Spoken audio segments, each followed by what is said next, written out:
আজ তো আমরা ইতিকাফ করা ছেড়ে দিয়েছি, মহল্লায় গ্রামে ইতিকাফ করার মতো মানুষ পাওয়া যায় না, তশকিল করতে হয়। এরপরে এক দুইজন বসে কিনা তাও আবার ব্যাপার সেবার। ইতিকাফ থেকে আমরা পিছিয়ে আছি, অথচ আল্লাহ রাসূল সাল্লাল্লাহু আলাইহি সাল্লাম মদিনায় হিজরত করার পর এই দুনিয়া ত্যাগ করার আগ পর্যন্ত একটা মাদান ইতিকাফ ছাড়েননি।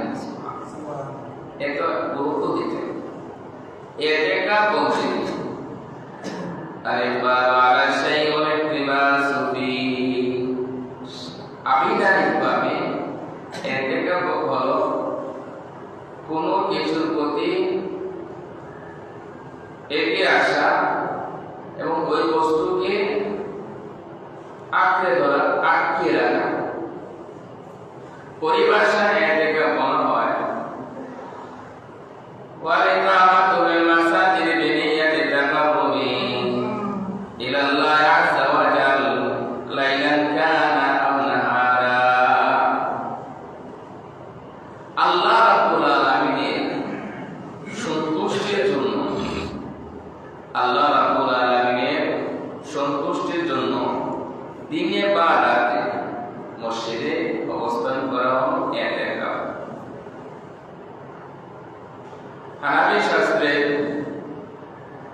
উল্লেখযোগ্য একটা কিতাব বাদায়ুস সানাঈর।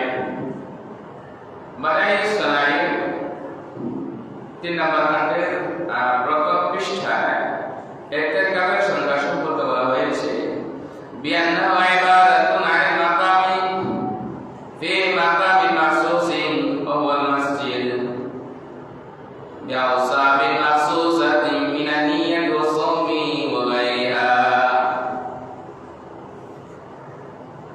ইতিকাফ হলো নির্দিষ্ট স্থানে, নির্দিষ্ট স্থানে, নির্দিষ্ট স্থান বলতে কি মসজিদ, নির্দিষ্ট গুণ সহকারে। যেমন গুণ হলো ইতিকাফের নিয়ত ইত্যাদি সহকারে মসজিদে অবস্থান করাকে ইতিকাফ বলা হয়। এবার আসুন আমরা দেখি ইতিকাফ কয় প্রকার। ইতিকাফ মূলত এটা সুন্নাত, ইতিকাফ মূলত সুন্নাত। তো ইতিকাফ কয়েকবার বিভক্ত করা যায়। একটা হলো নফল ইতিকাফ,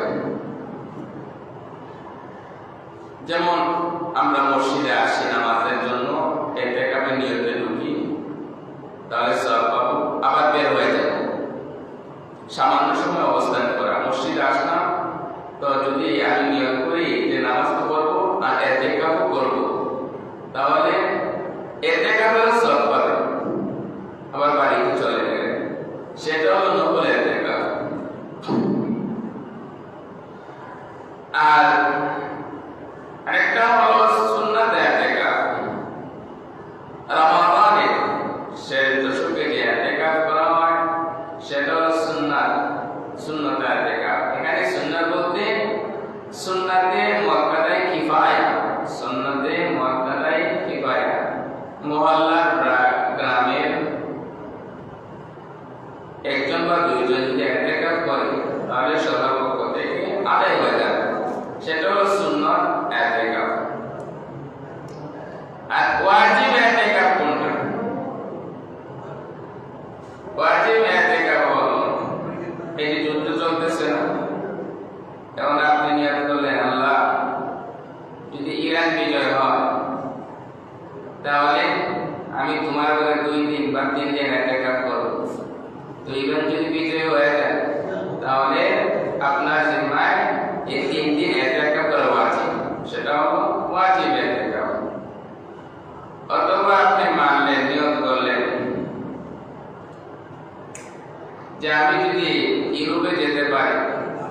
বা ইউরোপের ভিসা পাই, তাহলে 5 দিন ইতিকাফ করব। সেটা হলো ওয়াজিব ইতিকাফ, মান্নতের ইতিকাফ।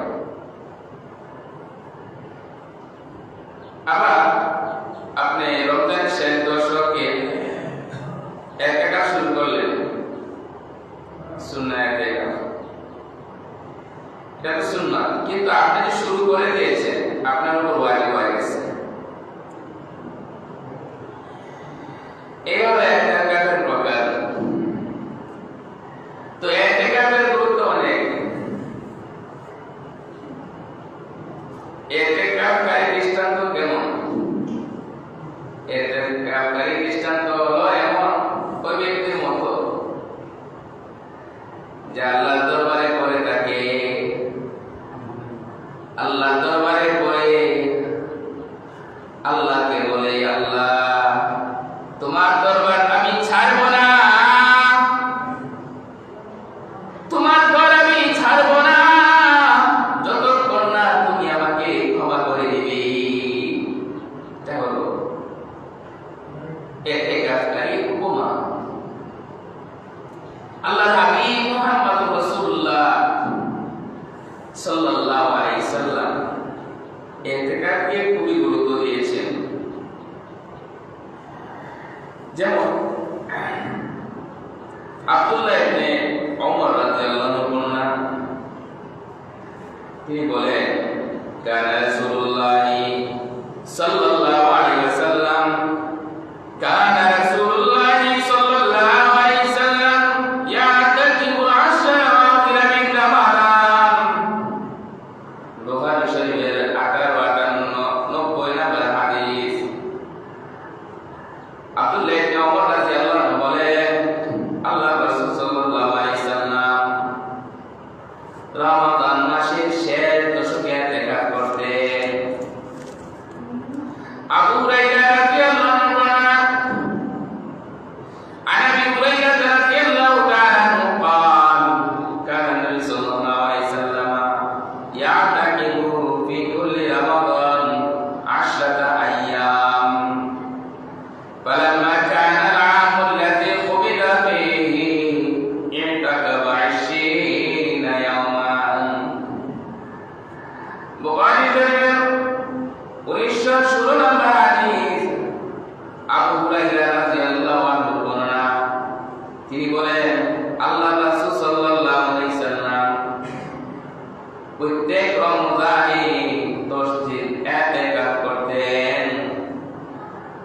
আর যে বছর আল্লাহর রাসূল সাল্লাল্লাহু আলাইহি ওয়াসাল্লাম এই দুনিয়া থেকে বিদায় নেবেন, ওই বছর রমাদানে তিনি 20 দিন ইতিকাফ করেন। তাছাড়া বুখারী শরীফের হাদিস দ্বারা বোঝা যায় আল্লাহর রাসূল সাল্লাল্লাহু আলাইহি ওয়াসাল্লাম শুধু 20 দিন নয়, সবে কদর পাওয়ার জন্য পুরাটা রমাদান ইতিকাফ করেছেন। এত গুরুত্ব আল্লাহর হাবিব মুহাম্মদ রাসূলুল্লাহ সাল্লাল্লাহু আলাইহি ওয়াসাল্লাম ইতিকাফে গুরুত্ব দিয়েছেন, কিন্তু আমরা ইতিকাফ করাটা ভুলে গেছি। রমাদানে অন্যান্য আমল মাশাআল্লাহ আমরা করি, যেমন রমাদানে রোজা আলহামদুলিল্লাহ আমরা রাখি, আবার তারাবিহ নামাজও পড়ি, জামাতের সাথেও পড়ি নামাজ, কিন্তু ইতিকাফ আমরা করতে রাজি না। অনেকে আমরা মনে করি ইতিকাফ করা হয়তো গরিবদের কাজ। ইতিকাফ করা শুধু গরিবদের কাজ নয়, বরং ইতিকাফ করা হলো আল্লাহ ওলিদের কাজ। যারা আল্লাহ নৈকট্য লাভ করতে চায় তারা ইতিকাফে বসে। যারা আল্লাহ নৈকট্য লাভ করতে চায় তারাই ইতিকাফে বসে। ইতিকাফের শর্ত আছে, যেমন যে জায়গায় আমি ইতিকাফ করব সেটা মসজিদ হওয়া লাগবে। এটা হলো পুরুষদের ক্ষেত্রে মসজিদ হওয়া শর্ত। সবচেয়ে উত্তম হলো মসজিদে হারামে ইতিকাফ করা, এরপরে মদিনার মসজিদে ইতিকাফ করা, এরপরে মসজিদে আকসা, 3 নম্বর স্তরে মসজিদে আকসা ইতিকাফ করা, আর চতুর্থ পর্যায়ে জামে মসজিদ ইতিকাফ করা, আর পঞ্চম পর্যায়ে পাঞ্জাগান মসজিদে ইতিকাফ করতে পারেন। তবে মহিলা যারা আছেন হানাফি মাযহাব অনুযায়ী বর্তমান যে সমস্ত মুহাক্কিক উলামায়ে কেরাম বলেন, তারা বলেন যে মহিলারা মসজিদে ইতিকাফ করবে না, বরং মহিলারা মা বোনেরা বাড়িতে ইতিকাফ করবেন। দেখবেন আমাদের গ্রামগঞ্জে মহিলাদের একটা নির্দিষ্ট জায়গা আছে, একটা কোণা আছে, ওই কোণায় ওনারা সবসময় নামাজ পড়েন, নামাজের একটা স্থান আছে, ওই স্থানে ওনারা ইতিকাফ করবেন, রমাদানের ইতিকাফ। এখন মহিলাদের ক্ষেত্রে একটা শর্ত আছে, মহিলারা যদি ইতিকাফ করেন শর্ত হলো স্বামীর অনুমতি লাগবে। তো কেন? কারণ স্বামীর একটা হক আছে, ওই হকটা আদায় করাই কিন্তু মহিলার জন্য জরুরি, ওয়াজিব। যদি আদায় না করে, স্বামী চায় আর মহিলা আদায় না করে, তাহলে মহিলা গুনাহগার হবে। এই জন্য এই যে রমাদান বা ইতিকাফ আছে, বিভিন্ন ইতিকাফ আছে, মহিলারা স্বামীর অনুমতি নেবেন। যেভাবে নফল রোজার ক্ষেত্রে স্বামীর অনুমতি নিতে হয়, তদ্রূপ ভাবে ইতিকাফের ক্ষেত্রেও মহিলারা স্বামীর অনুমতি নেবেন। তো ইতিকাফ সহিহ হওয়ার শর্তসমূহ বাদায়ুস সানায়ের 3 নম্বর খণ্ডে যেটা বলা হয়েছে, প্রথম নম্বর শর্ত হলো মুসলমান হওয়া। আমরা এটা সবাই বুঝি যে ইবাদত করার জন্য মুসলমান হওয়া লাগবে। আর 2 নম্বর শর্ত আকিল হওয়া, বুঝদার হওয়া। অনেকে মনে করি যে ইতিকাফ হয়তো বালেগদের জন্য, যারা বালেগ হয়েছে না। যদি গ্রামের কোন নাবালেগ যে মোটামুটি বুঝদার, সে যদি ইতিকাফ করে, তাহলে গ্রামের পক্ষ থেকে ইতিকাফ আদায় হয়ে যাবে, বালেগ হওয়া শর্ত নয়। 3 নম্বর হলো যিনি ইতিকাফ করবেন জানাবত থেকে, বড় বড় যে নাপাক আছে, ওই নাপাকি থেকে উনি পাক হবেন। 4 নম্বর শর্ত নিয়ত করেন, ইতিকাফের জন্য নিয়ত করতে হবে। ইন্নামাল আমালু বিন্নিয়াত, শুধু ইতিকাফ নয়, যত আমল আছে প্রত্যেক আমলের জন্য নিয়ত মাস্ট জরুরি। যে আল্লাহ, আমি তোমার সন্তুষ্টির জন্য তোমার ঘরে ইতিকাফ করছি। 5 নম্বর শর্ত, যদি ইতিকাফটা রমজানের শেষ দশক হয়, তাহলে তো রোজা শর্ত বা ওয়াজিব ইতিকাফ হয়, তাহলে সাথে রোজা রাখতে হবে। নফল ইতিকাফের জন্য রোজা শর্ত নয়।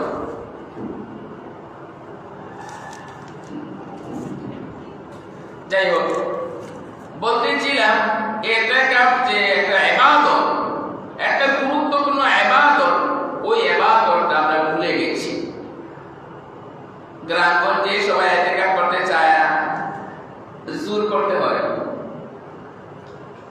যে বসো বসো। আবার এমনও দেখা যায় যারা গরিব অসচ্ছল আছে, তাদেরকে একটা আশা দেওয়া হয় যে তুমি এতে বসো, চিন্তা হবে না, পাঞ্জাবি বুঝেন না? এটা হলো এক ধরনের কন্ট্রাক্ট, আর কন্ট্রাক্টের বিনিময়ে কাউকে বসানো, ইতিকাফ করানো, এটা সম্পূর্ণ নিষেধ। এই জন্য আমরা কন্ট্রাক্ট করতে যাব না কারো কাছে।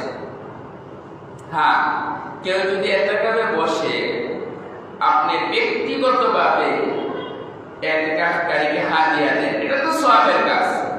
ব্যক্তিগতভাবে বা কয়েকজন মিলে যে আমরা ইতিকাফকারীকে ঈদের কাপড় দিই, তাকে তার সাথে এরাকে বলা বলিনি, ঠিক আছে, সেটা হলো ভিন্ন কথা। কিন্তু আমাদের সমাজে বিভিন্ন গ্রামে গঞ্জে যারা ইতিকাফে বসেন তাদের নিকট এক ধরনের শর্ত করা হয়, এটা সম্পূর্ণ নিষেধ।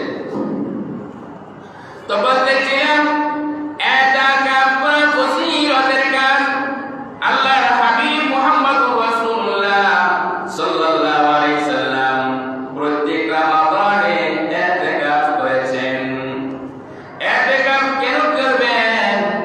কারণ ইতিকাফ করলে আপনি যদি মসজিদে বসে যদি কোনো নেকি নাও করেন, এরপরও আল্লাহ রাব্বুল আলামিন আপনার আমলনামায় শুধু নেকি লিখে দিবেন। সুবহানাল্লাহ। আন ইবনে আব্বাস রাদিয়াল্লাহু তাআলা আন্না রাসূলুল্লাহ সাল্লাল্লাহু আলাইহি সাল্লাম ক্বালা ফিল মুতাকিফি ওয়া ইয়াতাকিফু আও ইয়াকিফু যুনুবা ওয়া ইউজিরা মিনাল হাসানাতি কামিলিল হাসানাতি কুল্লিহা আও কামা ক্বালা আলাইহিস সালাতু ওয়াসসালাম। আল্লাহ রাসূল সাল্লাল্লাহু আলাইহি সাল্লাম মুতাকিফ অর্থাৎ ইতিকাফরত ব্যক্তি সম্পর্কে বলেন, যিনি ইতিকাফ করে মসজিদে থাকেন। কতই না বাইরে না, আল্লাহ রাসূল এটা বলেন। আল্লাহ রাসূল বলেন ইয়াকিফু যুনুবা আও ইয়াকিফু যুনুব, যিনি ইতিকাফ করেন মসজিদে অবস্থান করেন উনি গুনাহ থেকে বিরত থাকেন। মসজিদে ইতিকাফ করলে, মসজিদে অবস্থান করলে 10টা দিন কোনো বেগানা মহিলার দিকে চোখ যাবে না, কমপক্ষে এই কাজটা হবে। 10টা দিন তেমন মোবাইল চালানো হবে না। এটা হলো ইয়াকিফু যুনুব আও ইয়াকিফু যুনুব। আল্লাহ হাবিব বলেন ওয়ায়ুদিরা মিনাল হাসানাতি কামিল হাসানাতি কুল্লিহা। আল্লাহ হাবিব বলেন যে ব্যক্তি ইতিকাফে ঢুকে না, যে ব্যক্তি ঢুকে না, ওই ব্যক্তি যত নেকি করতে পারে ওই পরিমাণ সওয়াব ইতিকাফকারীকে দেওয়া হবে। সুবহানাল্লাহ। এক্সাম্পল, মনে করেন আমার কামরুল ভাই অনেকদিন পর দেশে এসেছে। এখন উনি ভাবতেছেন 10টা দিন মসজিদে যদি যায় তাহলে আর পরিবারকে সঙ্গ দেওয়া সম্ভব হবে না, কয়েকদিন পরে বিদেশ যেতে হবে। কথা বলেন নাই? আর আপনি বলতেছেন না আমি মসজিদে 10 দিন অবস্থান করি। কথা বলেন নাই? এখন ভালো করে বুঝবেন, এখন কামরুল ভাই মসজিদের বাইরে থেকে জিয়ারত করতে পারেন, এটা সওয়াবের কাজ। রোগী দেখতে পারেন, সওয়াবের কাজ। মানুষের পাশে দাঁড়াতে পারেন, সওয়াবের কাজ। বিভিন্ন খেদমত করতে পারেন। কিন্তু আপনি মসজিদে অবস্থান করার কারণে এগুলো পারেন না। আল্লাহর হাবিব বলেন আপনি এই সমস্ত কাজ না করেও গুনার মতো সওয়াব পেয়ে যাবেন। সুবহানাল্লাহ। কথা বলতেছে সওয়াবের কি পরিমাণ সওয়াব পাবেন। 2 নম্বর ফজিলত যে ইতিকাফ করলে কি লাভ। আল্লাহর হাবিব বলেন মানে ইতিকাফা ইয়াওমান ইবতিগা ওয়াজহিল্লাহ জাআলাল্লাহু বাইনাহু ওয়া বাইনান নারি সালাসা মানাতিক মিম্মা আবাদাল খাফিকাইন আও কামা ক্বালা আলাইহিস সালাতু ওয়াসসালাম। আল্লাহর হাবিব বলেন যে ব্যক্তি একমাত্র আল্লাহকে খুশি করার জন্য, আল্লাহকে সন্তুষ্টি করার জন্য একদিন ইতিকাফ করবে, আল্লাহ রাব্বুল আলামিন তার মাঝে এবং জাহান্নামের মাঝে 3 খন্দক পরিমাণ দূরত্ব সৃষ্টি করে দেন। সুবহানাল্লাহ। এখন খন্দক বলতে কি বোঝায় বিষয়টা ক্লিয়ার হোক। এক খন্দক বলতে আসমান এবং জমিনের মধ্যে যে দূরত্ব আছে, আসমান জমিনের দূরত্ব হলো এক বর্ণনা অনুযায়ী 500 বছরের রাস্তা। এখন যদি আপনি একদিন ইতিকাফ করেন তাহলে আপনার থেকে জাহান্নাম কত বছর দূরত্ব থাকবে? কথা বুঝছেন না? একদিন ইতিকাফ করলে জাহান্নাম কত বছরের দূরত্বে চলে যাবে? 1500। এক খন্দক সমান হলো 500 বছর। আর একদিন ইতিকাফ করলে 3 খন্দক দূরে জাহান্নাম থাকবে। তো কি বুঝলাম? 1500 বছর। এবার যদি 10 দিন ইতিকাফ করে তাহলে ক্যালকুলেটর লাগবে। এত পরিমাণ ফজিলত রয়েছে এই ইতিকাফের মধ্যে। অন্যান্য অনুযায়ী আল্লাহ হাবিব বলে যে ব্যক্তি ইতিকাফ করবে, রমাদানের শেষ দশকে ইতিকাফ করবে, আল্লাহ রাব্বুল আলামিন তাকে 2টা হজ এবং 2টা উমরার সওয়াব দিয়ে দিবেন। সুবহানাল্লাহ। এত ফজিলত।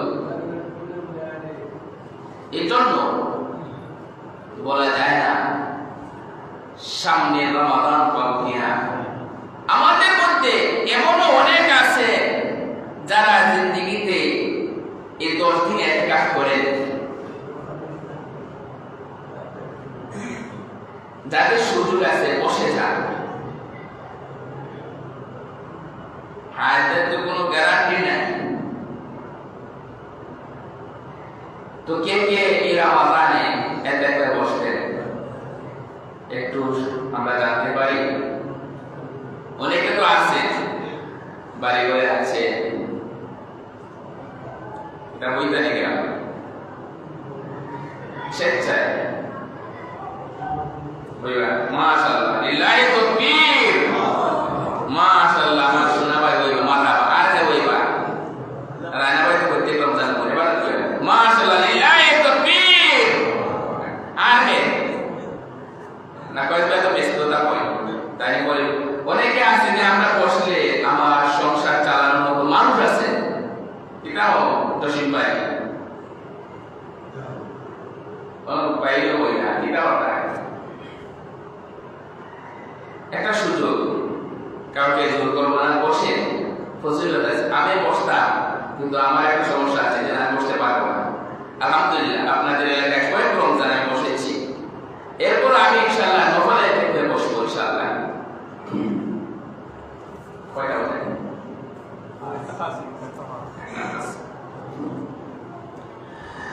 তো ইতিকাফ যে একটা বড় ফজিলত, সেটা হলো শবে কদর পাওয়া।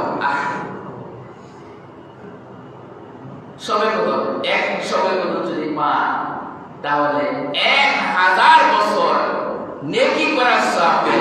সুবহানাল্লাহ। কয় হাজার বছর? 1000 বছর। একটা শবে কদর যদি পান,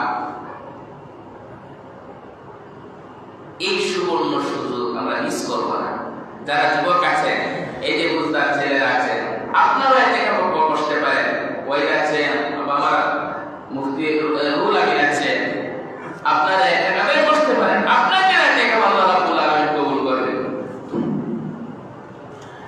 তো ইতিকাফ করার জন্য আল্লাহ রাসূল সাল্লাল্লাহু আলাইহি ওয়াসাল্লাম জানিয়েছেন, তিনি বলে দিয়েছেন যে তোমরা রমাদানের শেষ দশকে শবে কদর তালাশ করো, শবে কদর বুঝো। আর ওই শবে কদর আপনারা আমি বাড়িতে বসে পাবো না, মসজিদে অবস্থান করতে হবে। যাই হোক, 3-4 জন রেডি হয়ে গেছে। আল্লাহ রাব্বুল আলামিন সবাইকে কবুল করুন, সবাই